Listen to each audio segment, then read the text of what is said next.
ಧ್ಯಾನವು ಕೃತಯುಗದಲ್ಲಿ, ಯಜ್ಞಯಾಗಾದಿಗಳು ತ್ರೇತಾಯುಗದಲ್ಲಿ, ಅರ್ಚನೆ ದ್ವಾಪರದಲ್ಲಿ. ಆದರೆ ಕಲಿಯುಗದಲ್ಲಿ ಕೇವಲ ಭಕ್ತಿಪರವಶವಾದ ನಾಮಸ್ಮರಣೆಯಿಂದ ಮಾತ್ರ ಭಗವಂತನನ್ನು ಒಲಿಸಲು ಸಾಧ್ಯ ಎಂಬುದು ದಾಸರು ಆಡಿದ ಮಾತುಗಳು.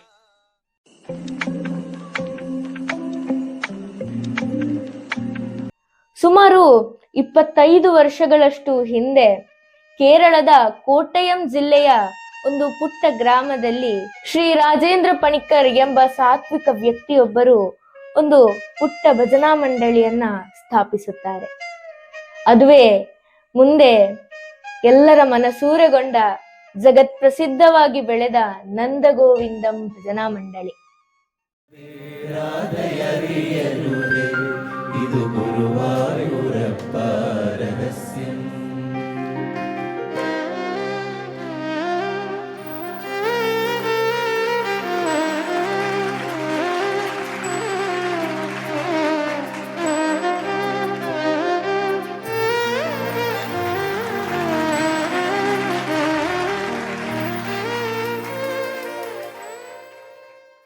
ಅದರ ಆರಂಭದ ಹಿಂದೆ ಒಂದು ಕಾರಣ ಕೂಡ ಇತ್ತು. ಆಗ 50ರ ಹರೆಯ ದಾಟಿದ್ದ ಶ್ರೀ ರಾಜೇಂದ್ರ ಪಣಿಕ್ಕರ್ ಅವರಿಗೆ ಒಂದು ರೀತಿಯ ಆರೋಗ್ಯ ಸಮಸ್ಯೆ ಕಾಡುತ್ತಿತ್ತು. ದಿನ ಕಳೆದಂತೆಯೇ ಅವರ ದೃಷ್ಟಿಯ ಬಲ ಕಡಿಮೆಯಾಗುತ್ತಾ ಬರುತ್ತಿತ್ತು. ಕೆಲವೊಂದು ವರ್ಷಗಳಲ್ಲಿ ತಾನು ದೃಷ್ಟಿ ಕಳೆದು ಸಂಪೂರ್ಣವಾಗಿ ದೃಷ್ಟಿಹೀನನಾಗಲಿದ್ದೇನೆ ಎಂಬ ಸತ್ಯ ಅವರನ್ನ ಒಂದು ರೀತಿಯ ಡಿಪ್ರೆಷನ್ಗೆ ತಳ್ಳುತ್ತದೆ. ತನ್ನ ಈ ಖಿನ್ನತೆಯನ್ನ ದೂರ ಮಾಡುವುದಕ್ಕೋಸ್ಕರವಾಗಿ ತಾನು ದೃಷ್ಟಿಯನ್ನ ಕಳೆದುಕೊಂಡು ಮೂಲೆ ಗುಂಪಾಗುವುದರ ಒಳಗೆ ತಾನು ಏನನ್ನಾದರೂ ಈ ಸಮಾಜಕ್ಕೆ ಕೊಡಬೇಕು, ತನ್ನ ಸಮಯ ಸದ್ವಿನಿಯೋಗವಾಗಬೇಕು ಎಂಬ ಸದುದ್ದೇಶದಿಂದ ಅವರು ಈ ಭಜನಾ ಮಂಡಳಿಯನ್ನ ಸ್ಥಾಪಿಸುತ್ತಾರೆ. ಶ್ರೀ ದುರ್ಗಾ ಭಜನಾ ಮಂಡಳಿ ಎಂಬ ಹೆಸರನ್ನು ನೀಡುತ್ತಾರೆ. ದಕ್ಷಿಣ ಭಾರತದ ಇತರೆ ರಾಜ್ಯಗಳಂತೆ ಭಜನೆ ನಾಮಸ್ಮರಣೆ ಪಾರಂಪರ್ಯವಾಗಿ ಹಿಂದಿನಿಂದಲೂ ಬೆಳೆದು ಬಂದ ನಾಡು ಅಲ್ಲ ಕೇರಳ. ಮಾತ್ರವಲ್ಲದೆ ಅಂದಿನ ಯುವ ಜನತೆ ನಾಸ್ತಿಕತೆಯತ್ತ, ಕಮ್ಯುನಿಸ್ಟ್ ಚಿಂತೆಗಳತ್ತ ಒಲವು ತೋರುತ್ತಿದ್ದ ಕಾಲ ಆಗಿತ್ತು ಅದು. ಅಂತಹ ಕಾಲಘಟ್ಟದಲ್ಲಿ ಸಮಾನ ಮನಸ್ಕರಾದ ಬೆರಳೆಣಿಕೆಯಷ್ಟು ಯುವಕರನ್ನ ಸೇರಿಸಿ ತೊಡಗಿಸಿಕೊಂಡ ಒಂದು ಪುಟ್ಟ ಭಜನಾ ಮಂಡಳಿ ನಮ್ಮ ಸುತ್ತಮುತ್ತಲೂ ಕಂಡು ಬರುವಂತಹ ಒಂದು ಪುಟ್ಟ ಸಂಘ. ನಾಡಿನ ಹಲವು ಭಾಗಗಳಲ್ಲಿ ಓಡಿ ನಡೆದು ಹಲವು ದೇವಾಲಯಗಳಲ್ಲಿ ಭಜನೆಗಳನ್ನ ಹಾಡಿ ಸ್ವಯಂ ಸಂತೃಪ್ತಿಯನ್ನ ಪಡೆದುಕೊಳ್ಳುತ್ತಾರೆ ಅವರು. ಆ ಕಾಲಕ್ಕೆ ಅವರನ್ನ ಹೊಗಳುವವರು, ಪ್ರೋತ್ಸಾಹ ಕೊಡುವವರು, ಬೆನ್ನು ತಟ್ಟುವವರು ಯಾರೂ ಇರಲಿಲ್ಲ. ಅವರು ಸುತ್ತಮುತ್ತಲಿನ ಹದಿಹರೆಯದ ಮಕ್ಕಳನ್ನ ಭಜನೆಗೆ ಕೊಂಡೊಯ್ದು ಹಾಡಿಸುತ್ತಾರೆ, ಹುರಿತುಂಬಿಸುತ್ತಾರೆ. ಪಣಿಕ್ಕರ್ ಅವರ ಪ್ರೋತ್ಸಾಹ ಎಷ್ಟು ಇತ್ತು ಅಂದ್ರೆ ಕಲಿಕೆಯ ಜೊತೆಯಲ್ಲೇ ಆ ಮಕ್ಕಳಿಗೆ ಭಜನೆ ಎನ್ನುವುದು ತಮ್ಮ ಜೀವನದ ಒಂದು ಭಾಗವಾಗಿ ಬೆಳೆಯುತ್ತದೆ. ದೃಷ್ಟಿ ಮಸುಕುತ್ತಾ ಹಂತ ಹಂತವಾಗಿ ದೃಷ್ಟಿ ಕಳೆದುಕೊಳ್ಳುತ್ತಿದ್ದ ರಾಜೇಂದ್ರ ಪಣಿಕ್ಕರ್ ಅವರಿಗೆ ಮುಂದೆ ದೂರದ ಊರುಗಳಿಗೆ ಪ್ರಯಾಣ ಬೆಳೆಸುವುದು ಕಷ್ಟ ಸಾಧ್ಯವಾಗಿತ್ತು. ಆದರೆ ಅವರು ಹುರಿತುಂಬಿಸಿಕೊಟ್ಟ ಆ ಮಕ್ಕಳಲ್ಲಿ ಭಜನೆಯ ಕುರಿತು ಎಷ್ಟು ಉತ್ಸಾಹ, ಮಮತೆ ಇತ್ತು ಅಂದ್ರೆ ಅವರು ದೂರದ ಊರುಗಳಿಗೆ ಸ್ವಂತ ಖರ್ಚಿನಲ್ಲಿ ಪ್ರಯಾಣ ಬೆಳೆಸಿ ದೇವಾಲಯಗಳಲ್ಲಿ, ಭಜನಾ ಮಂದಿರಗಳಲ್ಲಿ ಉಳಿದು ಅಲ್ಲಿನ ಭಜನಾ ಸಪ್ತಾಹದಲ್ಲಿ ಭಾಗವಹಿಸಿ ಹಾಡಿ ಅವರು, ಆ ಮಕ್ಕಳು ಆ ಭಜನಾ ಮಂಡಳಿಯನ್ನ ಬೆಳೆಸುತ್ತಾರೆ. ಈ ಮಕ್ಕಳು ಮುಂದೆ ಬೆಳೆದು ಜೀವನೋಪಾಧಿಗಾಗಿ ಉದ್ಯೋಗ ಅರಸುತ್ತಾ ಹಲವು ದಾರಿಗೆ ತಿರುಗಿದರಾದರೂ ಭಜನೆ ನಾಮಸ್ಮರಣೆ ಮಾತ್ರ ಅವರೊಳಗೆ ಬಿಡಿಸಲಾರದ ಒಂದು ಕೊಂಡಿಯಾಗಿಯೇ ಉಳಿಯಿತು.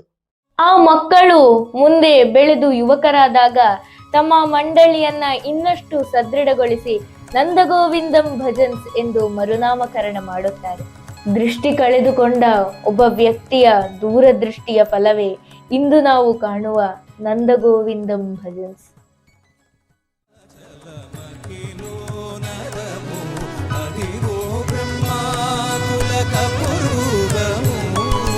ಅದೇ ವೆಂಕಟಾಚಲಮಗಿರೋ ನಗಮು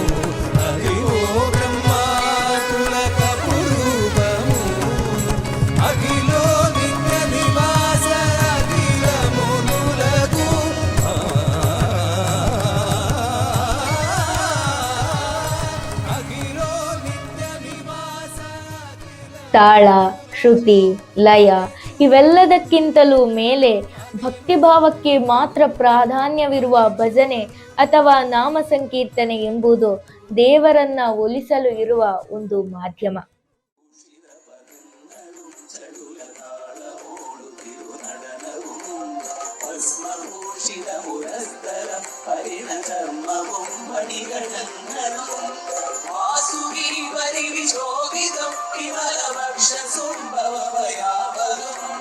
ಚಂದ್ರಶೇಖರ ತೆಳಿಯುಗಾಣಂ ಅಂದಿಗೆ ಮಮ ಸದಾ ಶಿವ ನೀಲಕಂಠದ ಮಹೇಂದ್ರಗಂಡರು ಮರಿ ಪುಳಂಜುರಗೆ ಮಾಲಯಂ ಭೂಮಿ ಶೋಭವಳಿಯಂ ಕರಂಗಳ. ಭಕ್ತಿಯ ಪರಾಕಾಷ್ಠೆಯಲ್ಲಿ ಹಾಡುವಾಗ ಆ ಭಕ್ತಿಭಾವ ನೋಡುಗರ ಕೇಳುಗರ ಮನಸ್ಸಿನಲ್ಲಿ ಪ್ರವಹಿಸಿ ಹಾಡುಗಾರರು ಕೇಳುಗರು ಎಂಬ ವ್ಯತ್ಯಾಸವಿಲ್ಲದೆ ಎಲ್ಲರ ಮನಸ್ಸನ್ನು ಒಂದಾಗಿಸುತ್ತದೆ.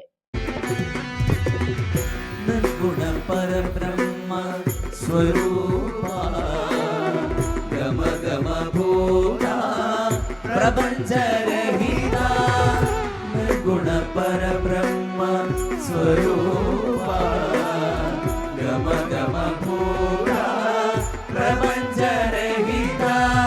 ನಿಜ ಗುಹ ನಿಹಿತ ನಿತಾದ ಅನಂತ. ನಿಜ ಗುಹ ನಿಹಿತ ನಿತಾದ ಅನಂತ. ಆನಂದ ಅತಿಶಯ ಅಕ್ಷಯಲಿಂಗ. ಆನಂದ ಅತಿಶಯ ಅಕ್ಷಯಲಿಂಗ. ಹಲವಾರು ಮಲಯಾಳಂ ಭಕ್ತಿಗೀತೆಗಳು, ಸಿನಿಮಾ ಭಕ್ತಿಗೀತೆಗಳನ್ನ ಅವರು ತಮ್ಮದೇ ಆದ ಶೈಲಿಯಲ್ಲಿ ಪ್ರಸ್ತುತಪಡಿಸಿ ಪ್ರಶಸ್ತಿಯ ಉತ್ತುಂಗಕ್ಕೇರುತ್ತಾರೆ. ಸಾಮಾಜಿಕ ಜಾಲತಾಣಗಳು ಅವರ ಈ ಬೆಳವಣಿಗೆಯಲ್ಲಿ ಮಹತ್ವದ ಪಾತ್ರ ವಹಿಸಿದೆ ಎಂಬುದು ಒಂದು ಸತ್ಯವೇ.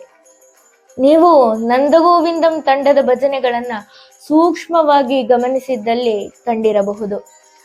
ಅವರ ಹಾಡುಗಳಲ್ಲಿ ಎದ್ದು ನಿಲ್ಲುವ ಆ ಜೀವಕಳೆ ನೋಡುಗರ ಕೇಳುಗರ ಮನಸ್ಸಿನಲ್ಲಿ ಉಂಟು ಮಾಡುವ ಒಂದು ರೀತಿಯ ಸಂಚಲನ.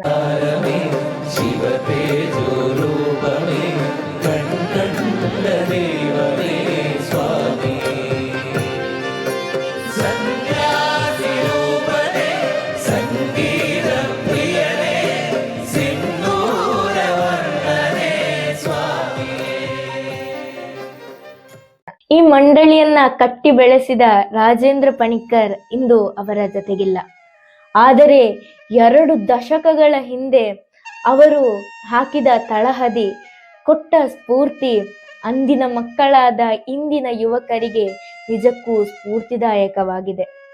Creating bonds across boundaries through divine love and bhajans, connecting hearts, connecting souls ಎಂಬ ಧ್ಯೇಯ ವಾಕ್ಯದೊಂದಿಗೆ ತಮ್ಮ ಈ ಸುಶ್ರಾವ್ಯವಾದ ಭಜನೆ ಹಾಡುಗಳ ಮೂಲಕ ಜಗತ್ತಿನಾದ್ಯಂತ ಜನಮಾನಸದಲ್ಲಿ, ಅದರಲ್ಲೂ ಯುವಜನತೆಯ ಮಧ್ಯೆ ಧಾರ್ಮಿಕವಾದ, ಆಧ್ಯಾತ್ಮಿಕವಾದ ಹೊಸ ಒಂದು ಪರಿಕಲ್ಪನೆಯನ್ನು ಸೃಷ್ಟಿಸುವ ಉದ್ದೇಶ ಹೊಂದಿರುವ ನಂದಗೋವಿಂದಂ ಭಜನಾ ಮಂಡಳಿಗೆ ಎಲ್ಲಾ ರೀತಿಯ ಶುಭ ಹಾರೈಕೆಗಳನ್ನು ಬಯಸುತ್ತಾ ಗೋವಿಂದ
ಇವರಿಂದ ಸ್ಫೂರ್ತಿಗೊಂಡು ಯುವ ಜನತೆ ಇನ್ನೂ ಹೆಚ್ಚು ಹೆಚ್ಚು ಭಜನೆ ನಾಮಸ್ಮರಣೆಗಳತ್ತ ಒಲವು ತೋರಲಿ ಎಂದು ಆಶಿಸುತ್ತಾ, ನೀವು ಇದುವರೆಗೂ ನನ್ನ ಚಾನೆಲ್ ಅನ್ನ ಸಬ್ಸ್ಕ್ರೈಬ್ ಆಗಿಲ್ಲ ಅಂದ್ರೆ ಖಂಡಿತವಾಗಿಯೂ ಸಬ್ಸ್ಕ್ರೈಬ್ ಮಾಡಿ.